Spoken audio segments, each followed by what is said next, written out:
Shalom saudaraku yang dikasihi oleh Tuhan Yesus Kristus.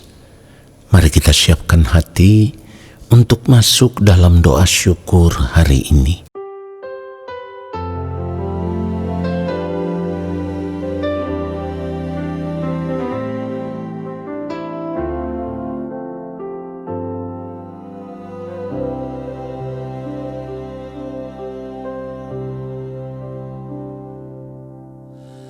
Saat di hadirat-Mu, saat yang terindah,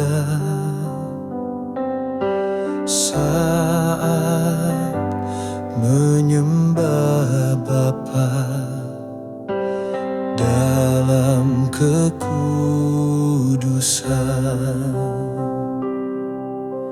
Saat di hadirat-Mu, saat yang terindah,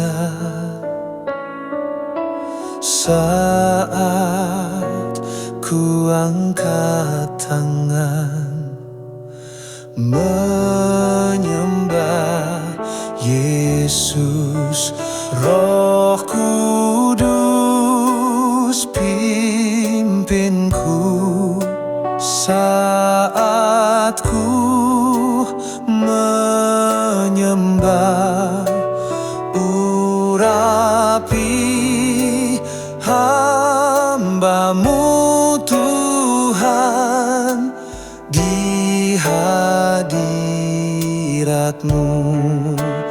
Roh Kudus pimpinku saat ku menyembah, urapi hamba-Mu Tuhan di hadirat-Mu.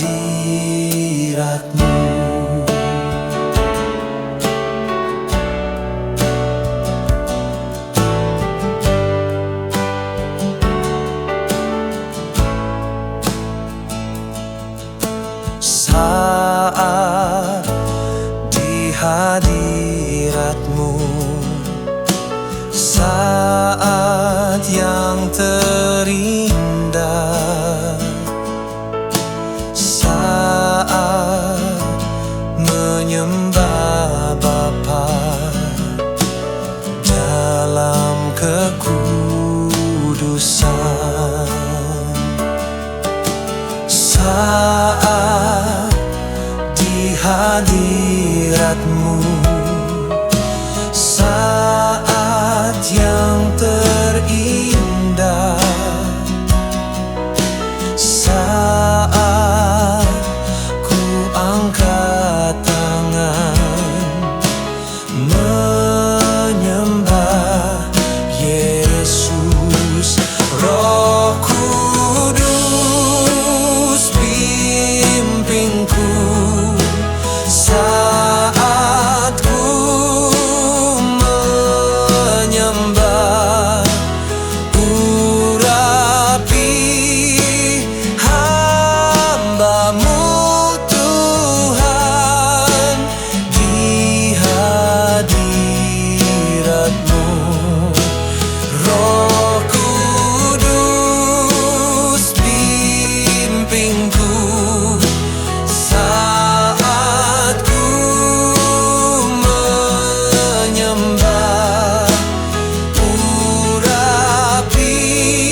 hadirat-Mu.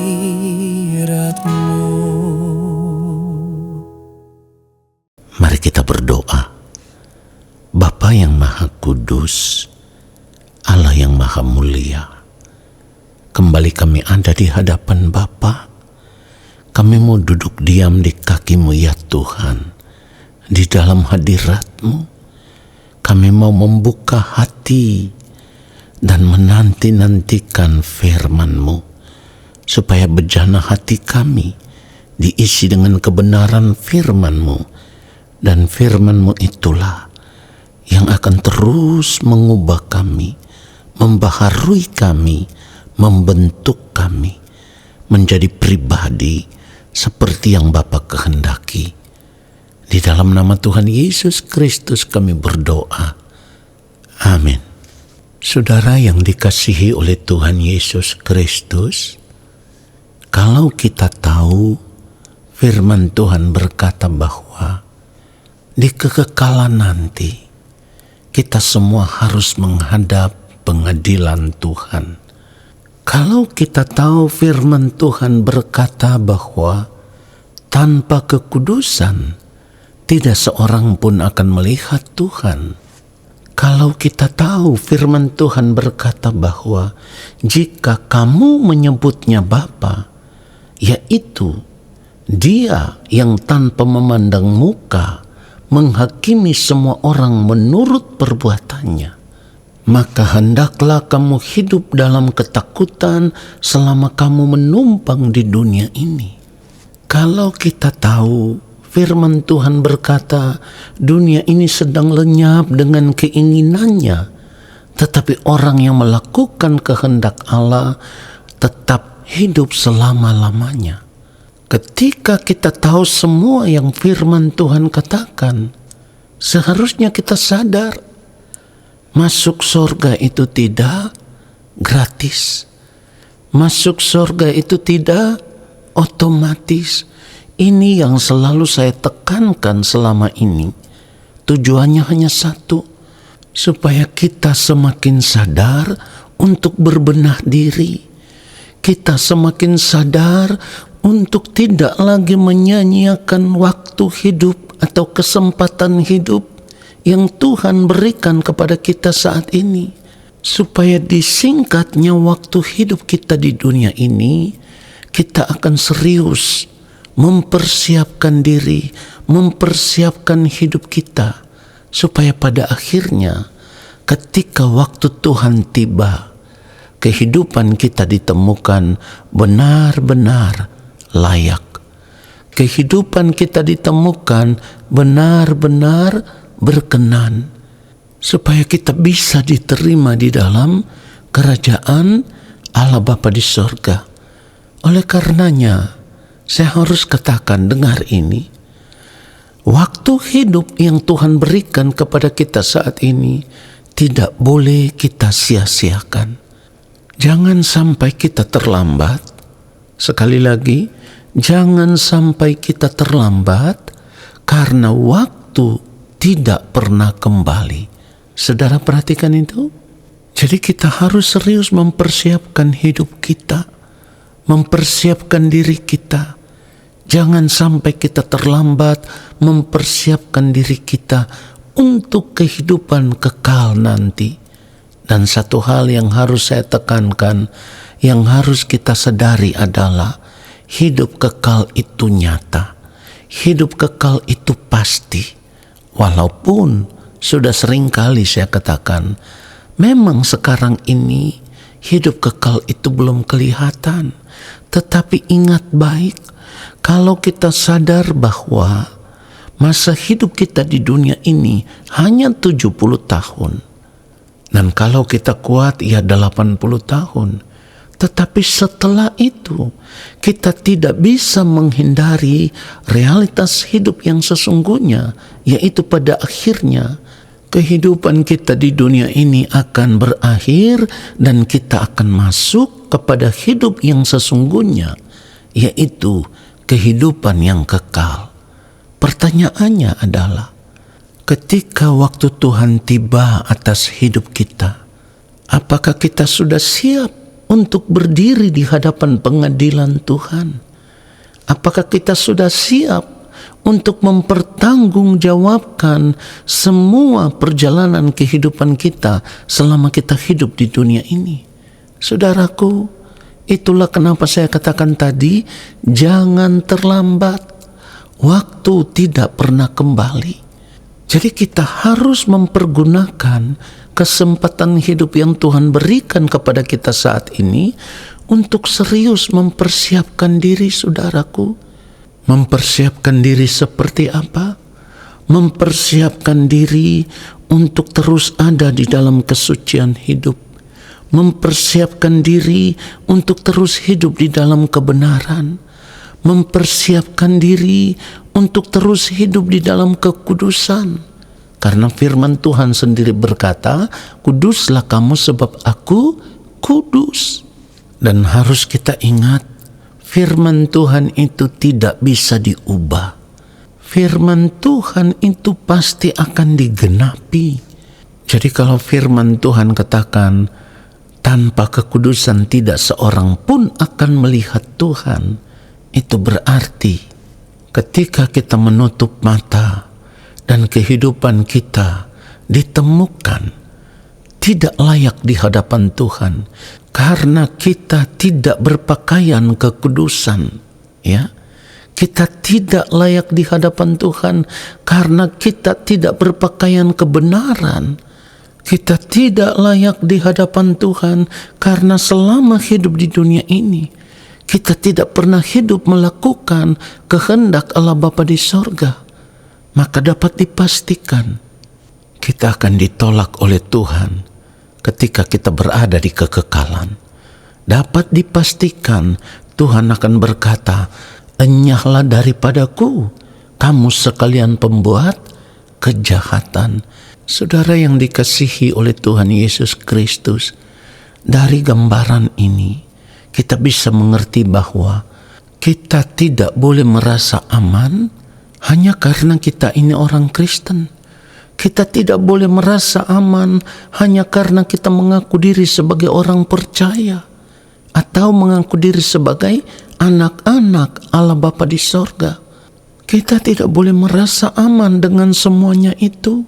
Karena kalau kita tahu bahwa nanti ada penghakiman Tuhan, kalau kita tahu Allah akan menghakimi dengan tanpa memandang muka, kalau kita tahu ketika kita berdiri di hadapan Tuhan di kekekalan nanti, kita tidak mengenakan pakaian pesta. Artinya, kita tidak mengenakan pakaian kekudusan yang membuat kehidupan kita dipandang layak dan berkenan di hadapan Allah Bapa di sorga. Maka dapat dipastikan kita akan ditolak oleh Allah. Saudara perhatikan itu. Kalau kita membaca Matius 22, mulai ayat 11 kita baca, dikatakan begini. Ketika raja itu masuk untuk bertemu dengan tamu-tamu itu, ia melihat seorang yang tidak berpakaian pesta. Lalu di dalam ayat 12 dikatakan, ia berkata kepadanya, hai saudara, bagaimana engkau masuk kemari dengan tidak mengenakan pakaian pesta? Tetapi orang itu diam saja. Pertanyaannya, mengapa orang itu diam saja? Ketika ditanya oleh Tuhan, mengapa engkau masuk kemari dengan tidak mengenakan pakaian pesta? Saya sudah memberikan gambaran tadi. Pakaian pesta yang dimaksudkan di sini adalah pakaian kekudusan hidup. Artinya kehidupan kita harus benar-benar ditemukan ada dalam keadaan yang kudus, tak bercacat, tak bercela, sebab kita dipanggil untuk itu.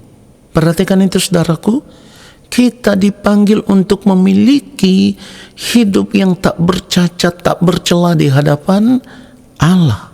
Kalau kita mengaku diri sebagai orang percaya, berarti kita juga harus sadar, orang percaya yang berada di dalam Yesus Kristus adalah orang-orang yang bukan saja dipanggil oleh Allah, tetapi juga dipilih oleh Allah. Nah, ketika kita tahu kita dipilih oleh Allah, seharusnya kita tidak boleh menyia-nyiakan kesempatan hidup yang Tuhan berikan kepada kita.